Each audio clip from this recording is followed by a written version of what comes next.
Assalamu alaikum. Welcome in program debate. I am your host Tariq Khan. Today we will explore and analyze the violence in Muslim world.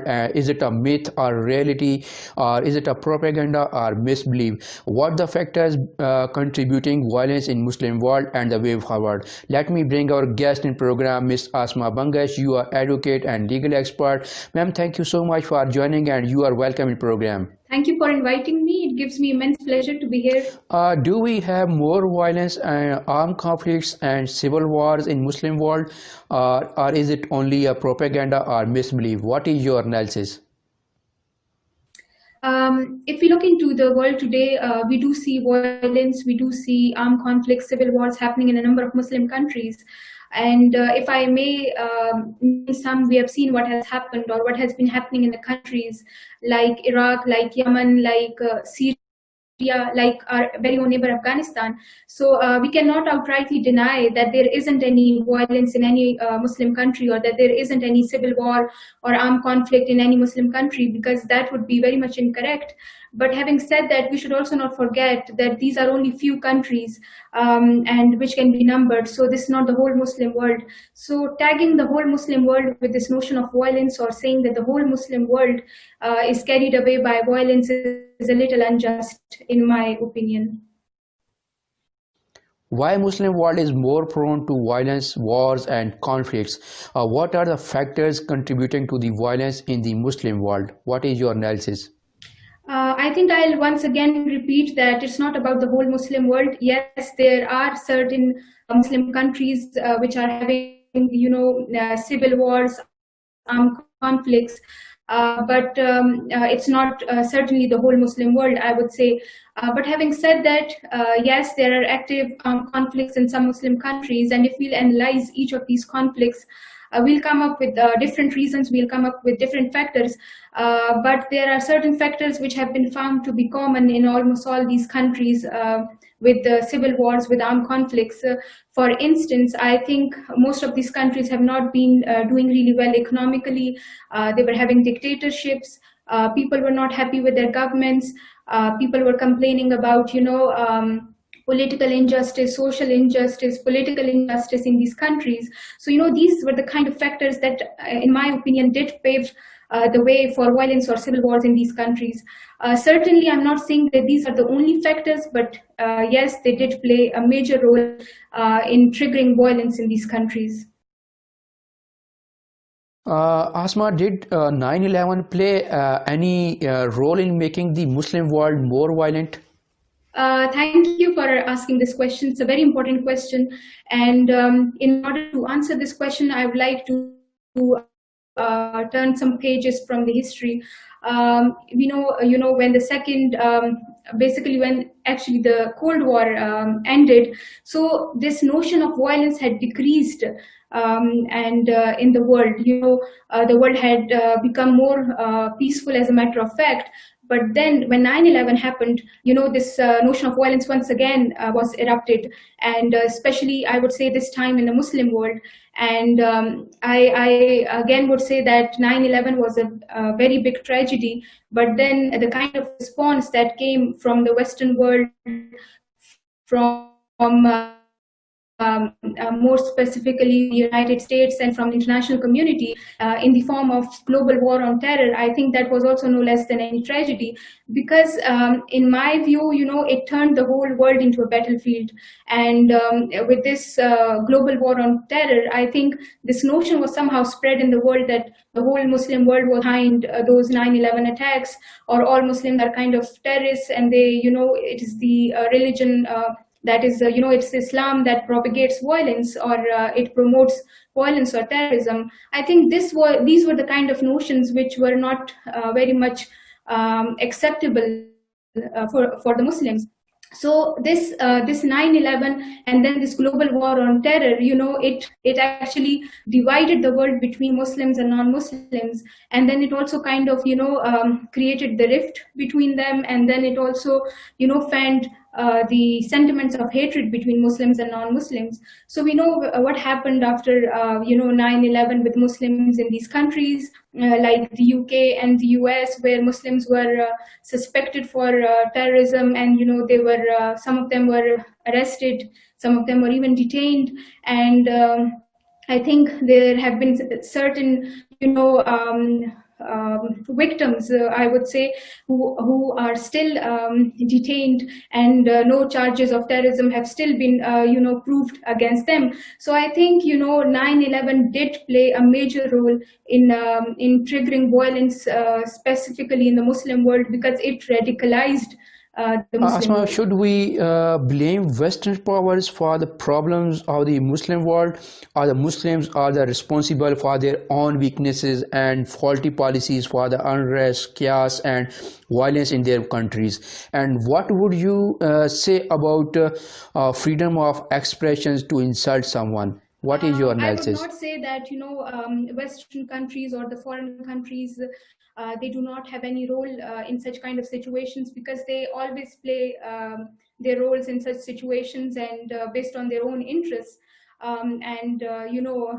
It's everywhere in the history, and it happens. It's part of politics, international politics. But then I think, in my opinion, I would still say that major responsibility lies on the Muslims, on the Muslim countries, on the governments of these countries, because I think it's their policies, it's their own internal weaknesses which provide an opportunity to the external powers to get involved into their internal matters, and then to manipulate and exploit them. So in my view, if the countries, will be economically strong, and they'll work on their own weaknesses, so they will not provide any opportunity to the external factors to get involved into their internal matters. So yes, a lot of responsibility, or I would say major responsibility, lies on the Muslims and on the Muslim countries for this matter. So as far as international human rights law is concerned, it recognizes your right to freedom of expression, as well as it recognizes your right of freedom of religion, which pretty much means that you are allowed to practice your religion, you are allowed to lead your life according to your own religious beliefs, you are allowed to express your views, whatever they are, but you are not allowed to impose your views on others.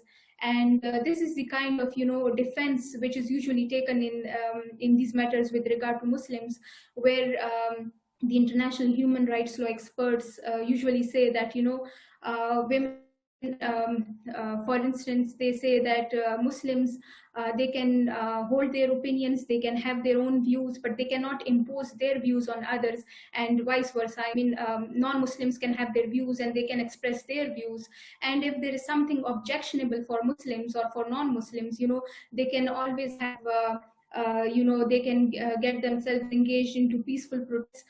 They can protest against such objectionable matter, and which is allowed, in international human rights law. But again, you cannot stop anybody from, expressing his opinion or his views.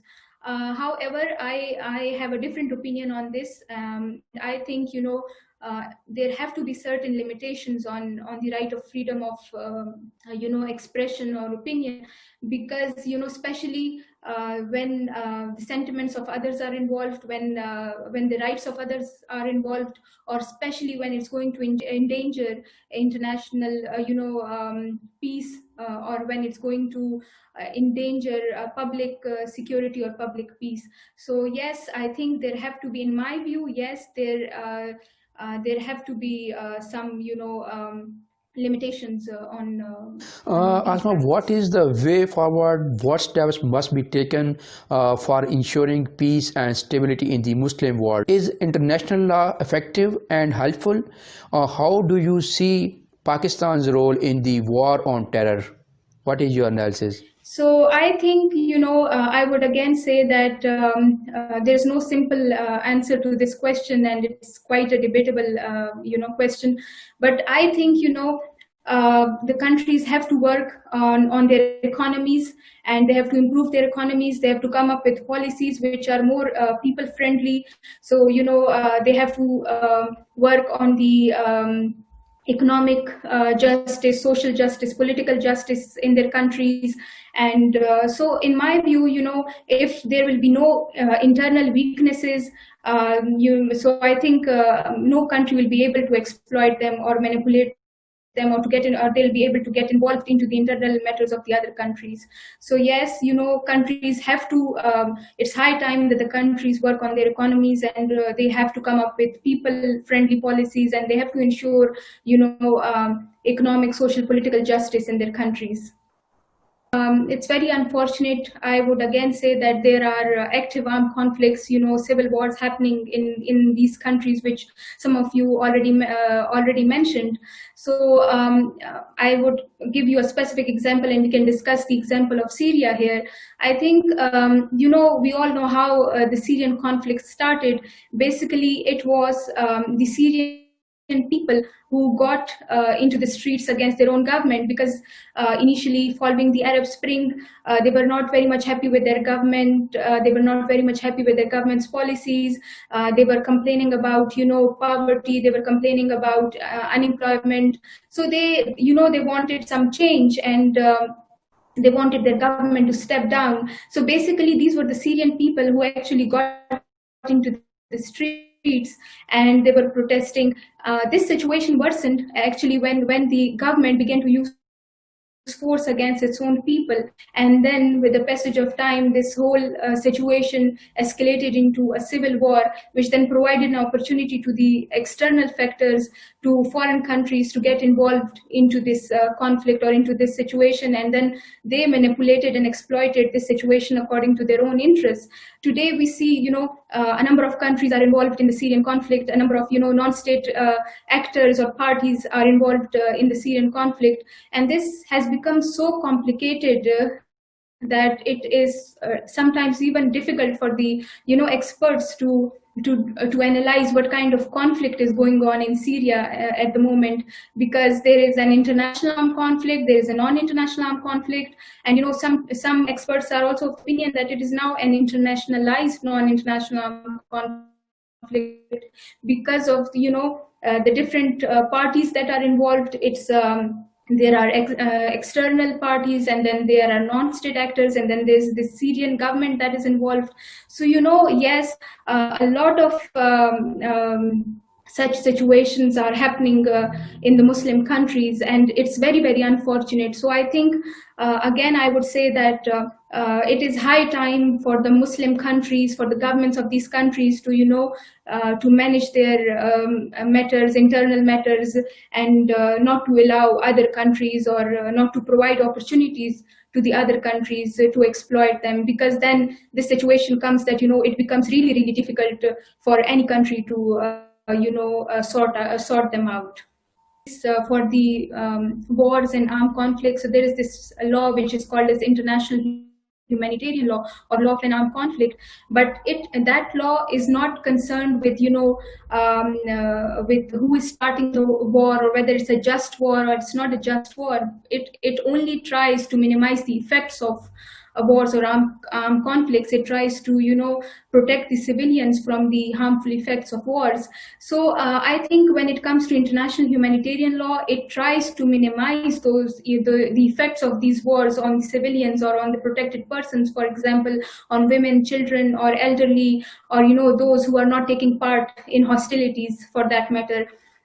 So yes, international humanitarian law can play a part in protecting civilians and protecting those people who are not taking part in hostilities, or who are no more taking part in hostilities. For example, even the sick and wounded soldiers are also protected under international humanitarian law. But then again, international humanitarian law cannot stop wars, and it cannot ask anybody not to fight, because that is not its domain. As far as Pakistan is concerned, Pakistan has always played a very important role in the international politics and international relations, I would say, and also it has a very important, geostrategic location, and which has always, brought Pakistan into a very important position in the international politics, I would say.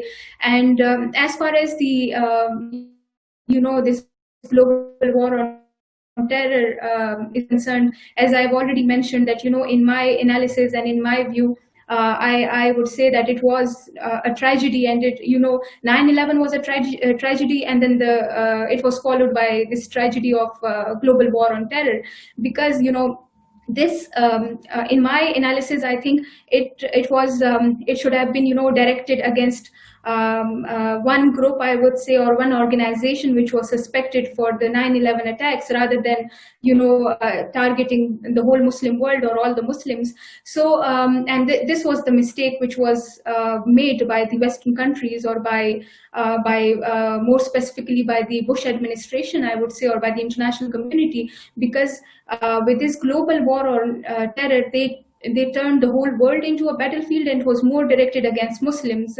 And and as far as Pakistan is concerned, I think, again, as I'm saying, that this mistake was made by the Western countries, and Pakistan also did play a role a very important role in this global war on terror. So again, I would say that whether it's Pakistan or whether it's any other country, it should have been, more focused. This war on terror should have been more focused against one group or one organization, rather than, targeting Muslims, because we saw what happened post 9/11 with the Muslims, and we do hear stories, and we do hear, or we do, I mean, get to read about the different, victims of these global war on terror, and who were not even, I mean, there were Muslims and who were arrested and who became the victims of torture, but they were not even involved in 9/11 attacks. So I think, yes, whether it's Pakistan or whether it's any other country, this mistake was made by targeting, because it was not a very focused, I would say, war against terrorism. Asma, thank you so much for joining, and thank you so much for your valuable and precious analysis, and thank you so much again. Thank you for having me.